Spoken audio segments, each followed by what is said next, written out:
Now we're going to shoot one of the more evil of all the sacred cows. Evil for most people. Get out of debt. And a lot of people are saying, cut up your credit cards. I think that's really ridiculous because a credit card is not the problem. In fact, I love my credit cards. I don't know how anybody could get along today without a credit card. But the credit card isn't the problem.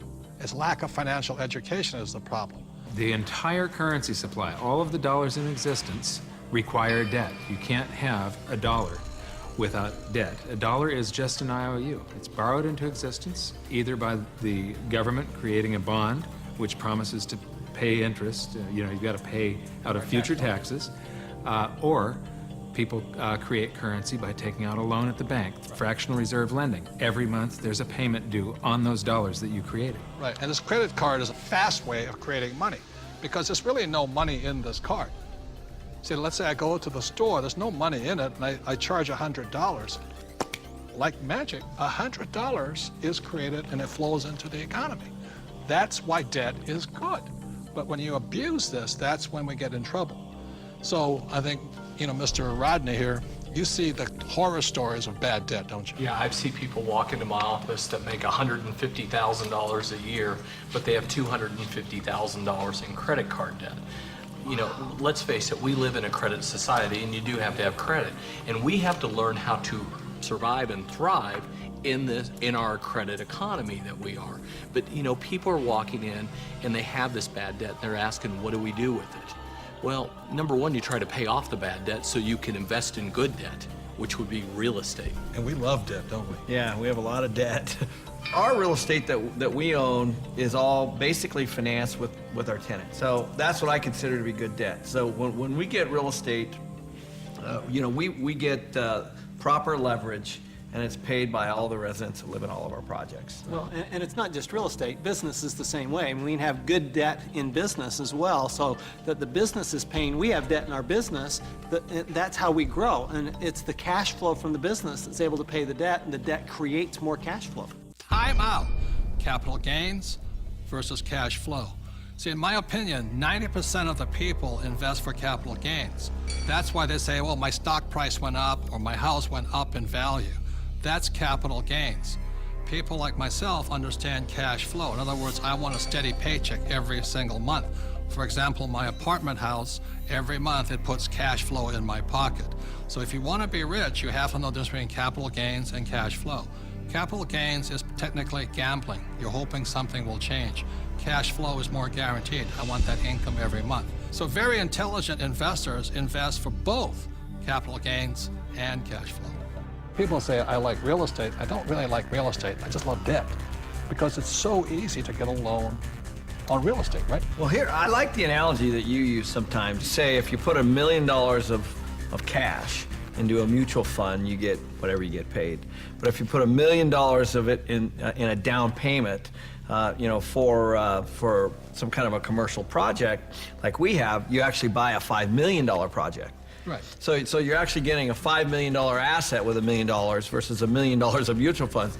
And so the value you're creating on that real estate is on the $5 million, not the $1 million, by using banks' leverage. And the tax benefits that you get on the real estate isn't on the $1 million either. It's on the $5 million. So you not only increase leverage on your cash flow and on your growth in your asset, but you've also increased your leverage on your taxes. Well, here's what we're doing.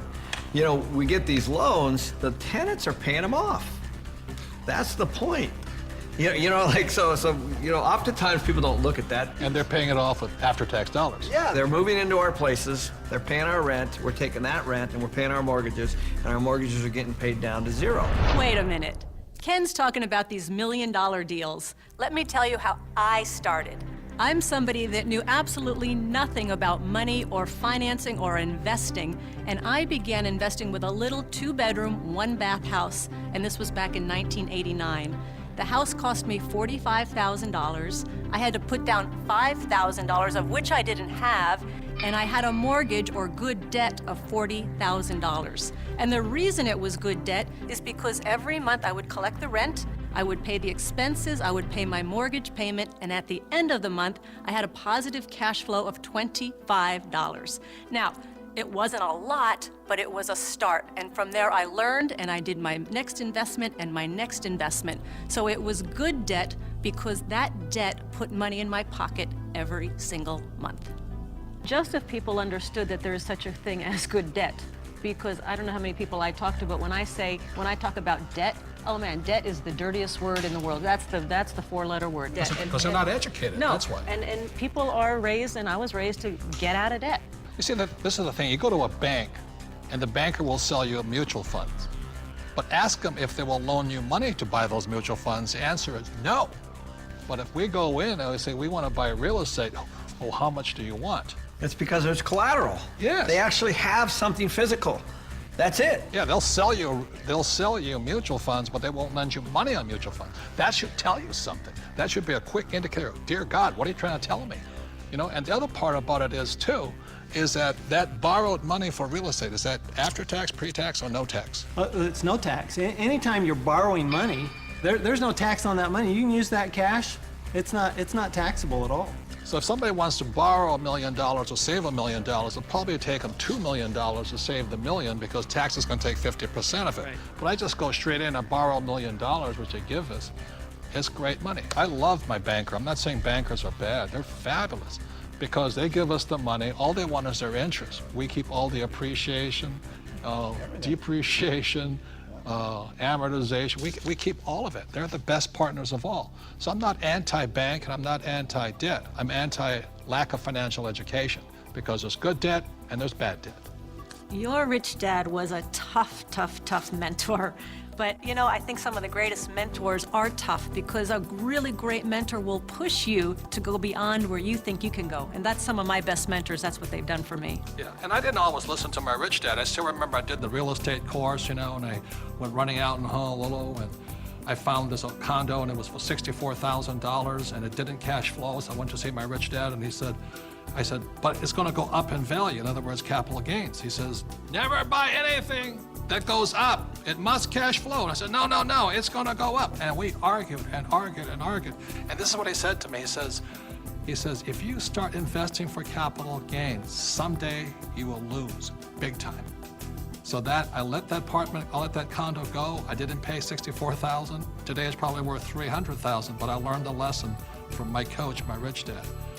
If I had gotten into the habit of buying for capital gains, either the price of stocks going up or real estate going up, I might have been wiped out in this crisis. So that's why a coach and a mentor keeps you onto your plan. And helps you create and develop very, very good financial habits. Because if you have poor financial habits, as you're in your personal life, you're going to take those into your investment life. So one of the most important things is they will help you develop great financial habits. Because when markets go up, greed sets in, and greed makes people stupid.